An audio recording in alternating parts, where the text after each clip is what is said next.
ለዝግጁነት ዝግጁ ያልሆነ ለስልጠና ዝግጁ ያልሆነ የተሻለ አማራጭ አለኝ ብሎ የሚንገዋለል ካለ ሊወጣ ይችላል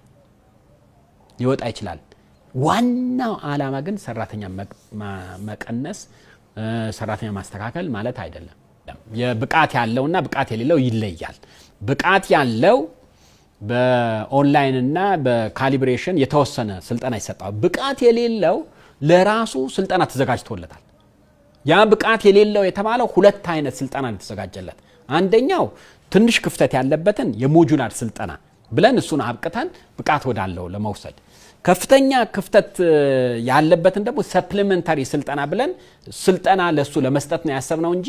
በአሰስመንቱ ብቃት ያለውና ብቃት የሌለውን ለይተን ብቃት የሌለውን ለመቀነስ አይደለም የታሰበው ብቃት ያለው አረጋግጠናል ተልኮ መፈጸም የሚችል ነው እሱን ወደ ለተልኮ ዝግጁ ማድረግ ብቃት የሌለውን ደግሞ እንደገና ለሁለት እንከፍለዋለን የተወሰነ ክፍተት ያለበትን በሞጁላር ስልጠና ትልቅ ክፍተት ያለበትን ሰፕሊመንታሪ ስልጠና ብለን ዋና ትኩረታችን አሰልጥነን አብቅተን ለማሻገር ነው ለዛ ነው እኮ